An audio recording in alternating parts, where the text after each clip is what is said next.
Saudações, galera! Sistema respiratório para vocês. Sistema muito interessante, não precisa nem comentar muito, né? É o sistema que capta oxigênio do ambiente e leva esse oxigênio para o seu sangue. Oxigenar o seu sangue, tendo em vista que o que seu sangue faz? Distribui oxigênio e nutrientes às diversas células do corpo. Pois é, meus amigos, este sistema capta oxigênio do ambiente para que sirva de substrato na produção de energia, junto com os nutrientes e tantas outras reações bioquímicas relevantes. Além disso, o sistema respiratório elimina maior resíduo metabólico produzido no nosso corpo, o gás carbônico. Então, além de oxigenar nosso sangue, ele também regula o potencial hidrogênio, né? O pH sanguíneo, dentre outras funções. Pelo sistema respiratório, também perdemos líquido, né? E isso também passa a ser uma regulação. Mas, enfim, o sistema respiratório é um sistema, entre aspas, pequeno. Você localiza na cabeça, você o localiza no pescoço e na cavidade torácica. Bom, vamos conhecer? Pessoal, tá aí o sistema respiratório, né? E eu botei o quadrinho aí do professor Gerhard Tortora, Princípios de Anatomia e Fisiologia, onde ele separou aí 3 funçõezinhas, vejam. Prepara as trocas gasosas. Bacana, né? Como chamamos as trocas gasosas? Hematose, correto? Captação de oxigênio para as células do corpo e remoção de CO2 produzido pelas células do corpo, né?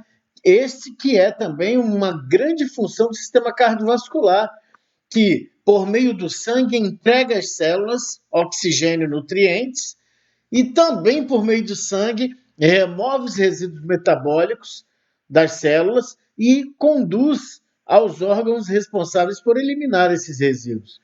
O sistema respiratório também faz isso. Ajuda a regular o pH do sangue. Olha aí o pH.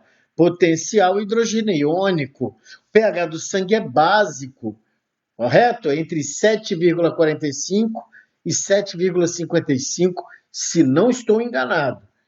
Contém receptores para a sensação do olfato. Também isso, né, pessoal? O sistema respiratório, principalmente, é claro, na cavidade nasal, tem essa condição. Tem receptores sensoriais que captam o estímulo olfatório, ok? Filtra o ar inspirado. Você tem dentro da cavidade nasal pelos, correto? Pelos grossos e úmidos denominados vibriças. Essas vibriças captam micropartículas de poeira, impedindo que esses elementos entrem no seu sistema respiratório propriamente dito, né, que vá até os seus pulmões. Então, ele segura isso já na cavidade nasal, é um filtro. Além disso, produz sons de fonação, não é só a laringe, tem também a cavidade nasal, né, o nariz, que ajuda. Quando você está com o nariz entupido, né, obstruído, você fala tanto quanto um pato, sei lá, eu ia falar como um sapo, né, mas o sapo não. Bom, enfim, passem para frente. Claro que um nariz obstruído, pessoal, atrapalha a sua dicção, né? Atrapalha a sua fonação, atrapalha a sua produção de voz, correto? E excreta pequenas quantidades de ar e de calor.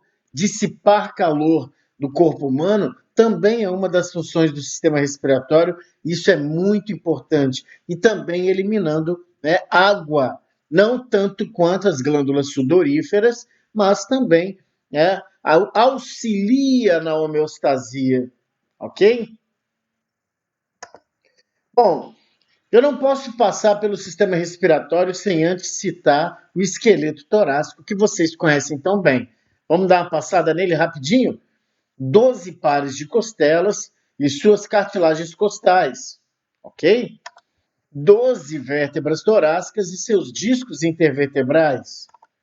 O externo, com as suas 3 partes, manúbrio, corpo do externo e processo chifoide do externo. Então, Esse é o esqueleto torácico. Ele participa ativamente, né, do processo de ventilação, né? A quantidade de ar que você coloca para dentro e para fora dos seus pulmões, volume corrente, e vocês veem isso também na fisiologia.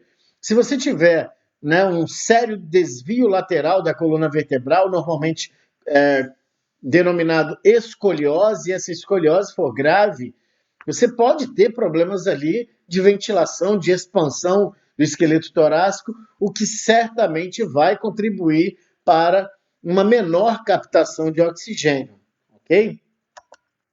Bom, aí o professor Netter apresenta o esqueleto torácico, vista anterior, né, dispensa-se aqui a clavícula e a escápula, e estão aqui, né, lembrando que as costelas, em número de 24 ao todo, elas são 12 pares, obviamente, né? Então, elas têm categorizadas as 7 mais superiores como costelas verdadeiras, tendo em vista que se articulam diretamente como externo, as 3, né, falsas, que são oitavo, nono e 10º par, cujas cartilagens costais se articulam com a cartilagem costal da 7ª, e aí ditas falsas, né? E as flutuantes, 11º e 12º par, que nem direta nem indiretamente se articulam com o externo. Mais do que simplesmente esqueleto torácico, pessoal, é importante sabê-lo, pois os senhores auscultarão os pulmões de um paciente, o coração também, né? Então, é interessante que se saiba a anatomia do esqueleto torácico, e de repente, por isso, o professor Frank Netter coloque aí também escápula e a clavícula para refletirmos. Se você colocar a campânula do estetoscópio sobre a escápula, você possivelmente não escutará, né? Não fará uma bela ausculta de pulmões, né? Bom, a respeito de músculos, falamos do diafragma, principal músculo da respiração. O músculo diafragma coloca cerca de 70% da sua capacidade de captar ar, é o músculo diafragma que dá. Mas este é um outro problema, pessoal. Todo mundo sabe usar o músculo diafragma na ventilação? Na inspiração e na expiração? Será que está todo mundo usando certo? Bom, o músculo diafragma ele é fininho, ele é largo, né? É um músculo estriado esquelético atípico, né? Cujo centro tendíneo fica no meio, na parte média dele, e suas periferias é onde está o ventre muscular. Um músculo de inserções bem peculiares, né? Na coluna vertebral, no externo, nas costelas. Este músculo é fininho e atua como um septo, né? Uma parede separa, né, a cavidade torácica da cavidade abdominal. É inervado pelos nervos frênicos. Isso é importante porque uma lesão alta de medula espinal, né, a nível ali de C3, C4, é um problema porque pode te levar a óbito se a lesão de medula espinal for completa, tendo em vista que os nervos frênicos partem dali C4, C5 para inervar o diafragma. Se você tiver uma parada do músculo diafragma, bem provável que você venha a óbito. Então, tenham juízo, né, com seus carros e suas motos. E com as atividades recreativas também, né? Nós temos aí a Laís Souza, teve uma fratura de C3 com lesão medular, e você pergunta, por que não morreu? Se você perceber, ela tem uma cicatriz de traqueostomia no pescoço, né? E aquela moça, por pouco, não veio a óbito. Mas por que não foi, então? Porque a lesão medular não foi completa. Tanto é que ela ainda tem aí um tratamento de fisioterapia intensivo, tentando mantê-la em pé, tentando ao máximo adquirir, né, ou readquirir movimentos para que possa ter a independência, a autonomia em sua mobilidade, enfim. Bom, o músculo diafragma em sua estrutura, ele é interessante pois ele traz aberturas que dão passagens a estruturas, a elementos anatômicos muito interessantes. Por exemplo, no músculo diafragma, nós temos uma abertura denominada forame da veia cava. Passa, né, um forame é uma abertura que dá passagem para a veia cava inferior, partir da cavidade abdominal para a cavidade torácica, onde futuramente ele chegará ao átrio direito, como vocês já viram. O hiato aórtico também é uma abertura no músculo diafragma que dá passagem para a artéria aorta, vinda da cavidade torácica, atravessa o músculo diafragma por meio desse hiato aórtico e chega à cavidade abdominal. Hiato esofágico, também uma abertura que dá passagem a quem? Ao esôfago. O esôfago vem da cavidade torácica, atravessa o músculo diafragma e chega à cavidade abdominal. Você tem porções cervical, torácica e abdominal do esôfago. Ali, no hiato esofágico, leiam, é interessante, hérnia de hiato. É um evento clínico, um fenômeno clínico, onde você tem ali um desconforto entre o esôfago e o estômago é lindo, né? Estômago, e isso gera alguns transtornos, curáveis. Bom, é interessante que se saiba a ação do músculo diafragma e ela é muito simples. Vejam bem, quando você inspira, obviamente ele se contrai, então o músculo diafragma desce, empurrando as vísceras abdominais, cerca de 1 ou 2 centímetros. E isso, pessoal, imagine aí ter o músculo diafragma descendo 1 ou 2 centímetros. Isso aumenta a cavidade torácica, correto? E isso diminui a pressão intratorácica e aumenta a pressão intraabdominal. É isso que permite que o ar entre nos seus pulmões durante a inspiração. Perfeito? Olha aí. Quando o músculo diafragma desce, ele empurra as vísceras abdominais, como eu disse, cerca de 1 a 2 centímetros, e isso aumenta o volume do tórax, Aqui está comidinho, uma letrinha, não foi eu que esqueci, não. Parece que isso é configuração do slide. Aumenta o volume do tórax e a pressão intratorácica diminui. Desta forma, o ar entra nos seus pulmões. Ao mesmo tempo que o músculo diafragma desceu, o volume da cavidade abdominal diminuiu, ficou mais apertadinho e a pressão intraabdominal aumenta. Olha aí, o músculo diafragma visto de cima, num corte aqui no plano transverso, vejam bem, está aqui o centro tendíneo do músculo diafragma, aqui é a marca do pericárdio. Olha o hiato esofágico, e esse aqui é o esôfago. Olha o hiato aórtico e olha o forame da veia cava, atravessando o músculo diafragma, correto? Agora você está na cavidade abdominal e você está olhando o diafragma por baixo. O centro tendíneo, bem caracterizado, São ilustrações do professor Frank Netter. Olha o forame para a veia cava, A veia cava tem um calibre aumentado, é uma grande veia. Olha a artéria aorta atravessando o músculo diafragma pelo hiato aórtico, E aqui nós não temos a presença do esôfago, mas esse é o hiato esofágico. Chamo a atenção de vocês para as inserções. Olha só, músculo diafragma fixando-se em coluna vertebral, no externo, nas costelas. É um músculo muito interessante. E aí o diafragma que a gente chama in situ, no seu sítio. Ele é fino, funciona como uma parede, um septo, separando a cavidade torácica da cavidade abdominal, E os nervos frênicos em destaque aí, chegando ao músculo diafragma. Olha que distribuição linda, formando aí unidades motoras.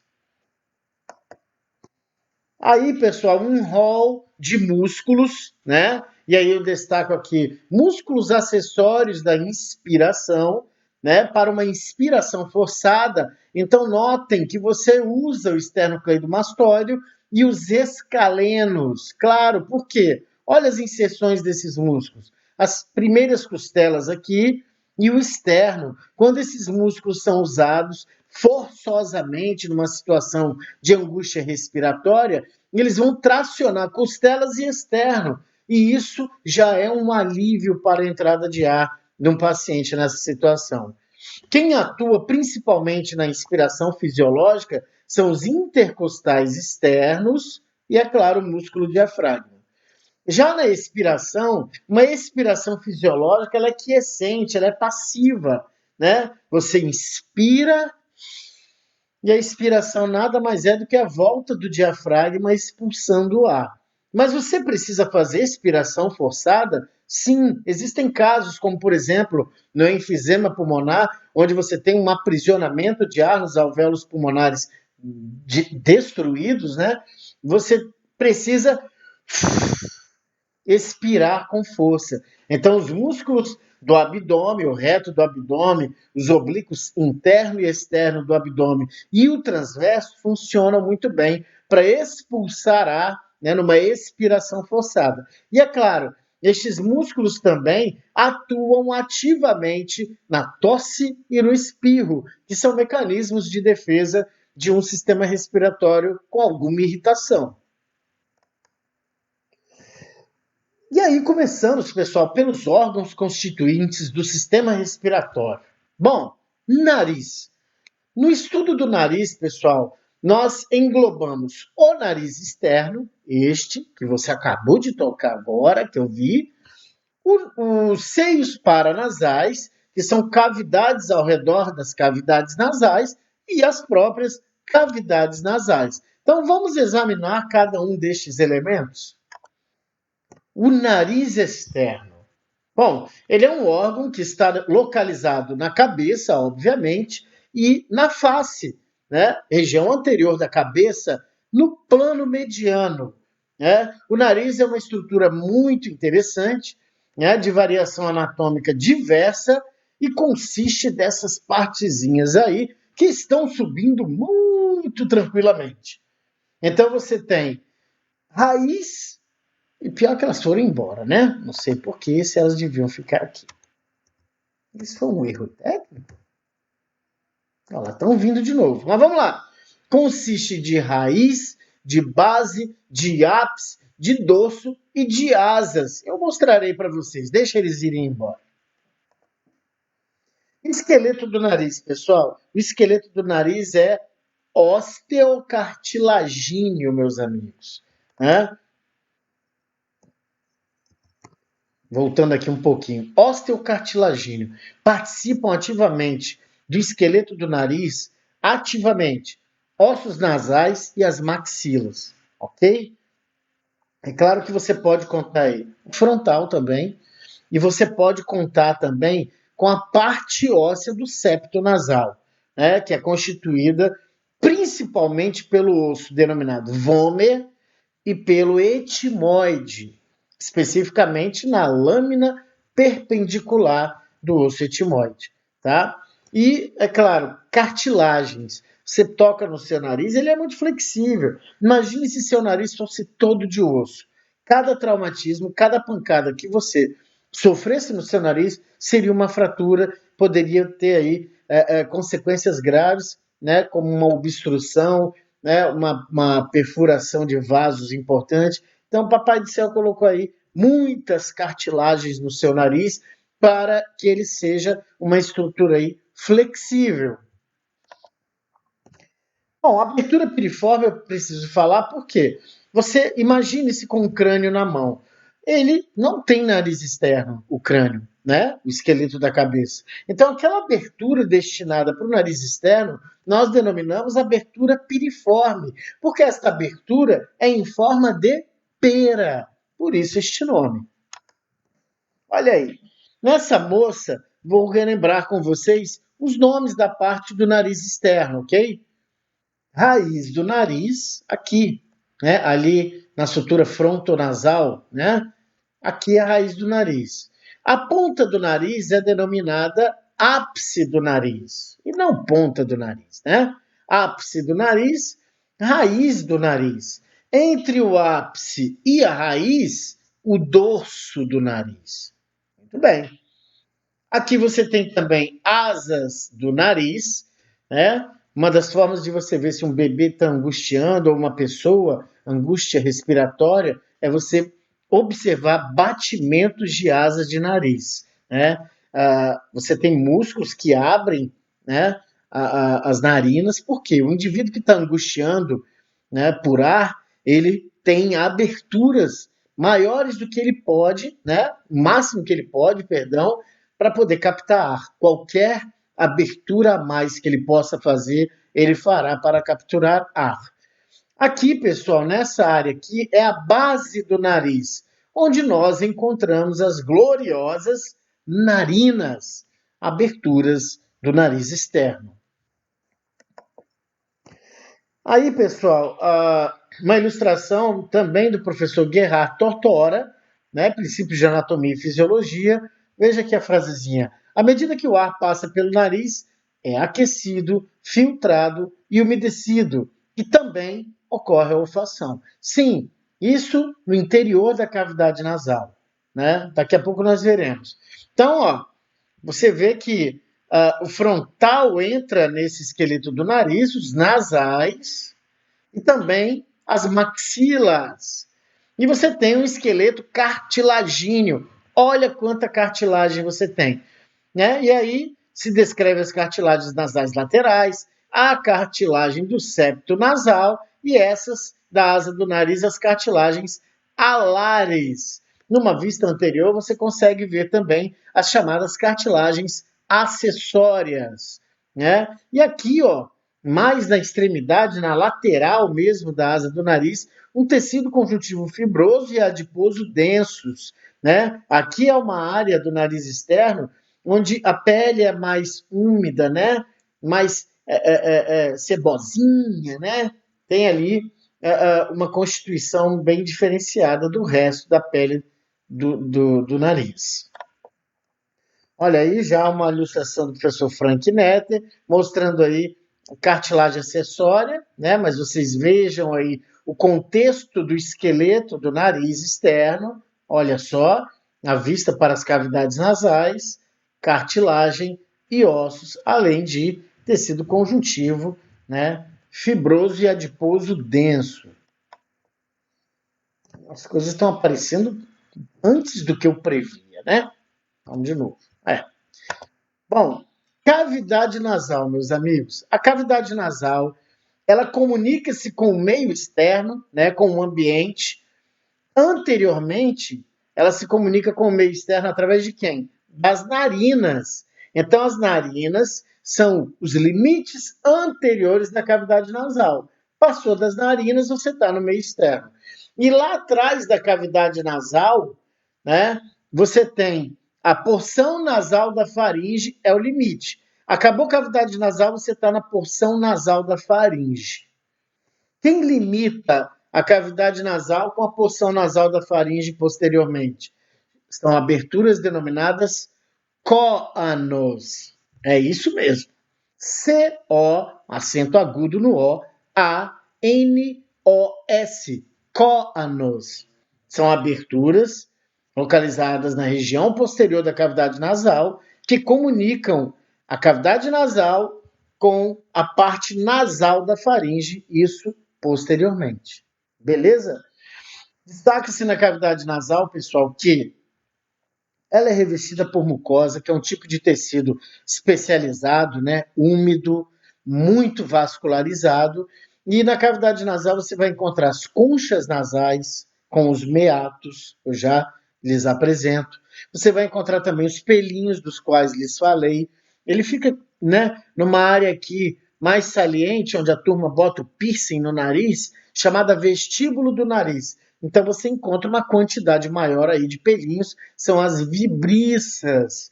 Alguns meninos relaxados precisam cortar essas vibriças, porque elas ficam se exteriorizando e não é elegante.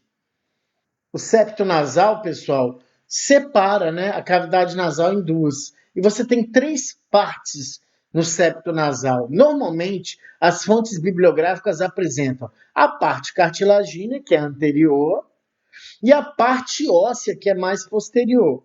Mas há também a parte membranácea, e eu já lhes mostro. Olha aí, né? A cavidade nasal é dividida, é separada em metades direita e esquerda por este elemento interessante que é o septo nasal. Serve como uma parede, né? Aqui, pessoal, é uma abordagem do professor Keith Moore, Anatomia Orientada para a Clínica, da parte esquelética da cavidade nasal. Veja que interessante aqui, ó, o frontal, olha o etimoide, né? Destaca-se essa areazinha aqui, ó, lâmina cribriforme do osso etimoide. Aqui está cheio de buraquinhos, porque aqui, ó, para a cavidade nasal, descem filetes nervosos que vão justamente o quê? Captar as moléculas, né? E ser conduzida pelo nervo olfatório para o cérebro, para ele perceber o cheiro, o odor. Bacana? Né? A concha nasal superior, concha nasal média, mas o destaque aqui, ó, osso nasal, osso frontal, aqui o esfenoide, aqui palatino, né? Aqui a concha nasal inferior, que é um osso independente, né? A concha nasal média e superior fazem parte do glorioso etimoide. E a maxila, né? Então, muito bacana aqui esse esqueminha do professor Keith Moore. Aí também, só que com uma ênfase para o septo nasal. Vejam bem que o septo nasal tem sua parte anterior constituída de cartilagem. Depois você vem aqui com a parte óssea principal, constituída pela lâmina perpendicular do osso etimoide, superiormente, e inferiormente pelo vômer. E é claro, pessoal, essa parte óssea recebe a ajuda aqui da crista nasal do osso palatino e da crista nasal da maxila. Constitui aqui também a parte posterior óssea do septo nasal. E aqui, pessoal, a crista nasal, a crista esfenoidal, me perdoe, seria a parte membranácea do septo nasal. Perfeito? Pessoal, aqui um cadáver, né? Olha como é que é o corte, um corte no plano frontal, tirou essa parte anterior, ficamos com o quê? A cavidade nasal. Olha aqui o septo nasal, é normal que nas pessoas ele tenha um leve desvio, geralmente para a direita. Então aqui, ó, lâmina perpendicular do etimoide e o vômer. Eles constituem a parte posterior nasal, a parte posterior que é óssea do septo nasal. E aqui também dá para ver, ó, essas belezuras aqui são as conchas nasais. Em pessoas com rinite, elas costumam hipertrofiar, edemaciar, inchar.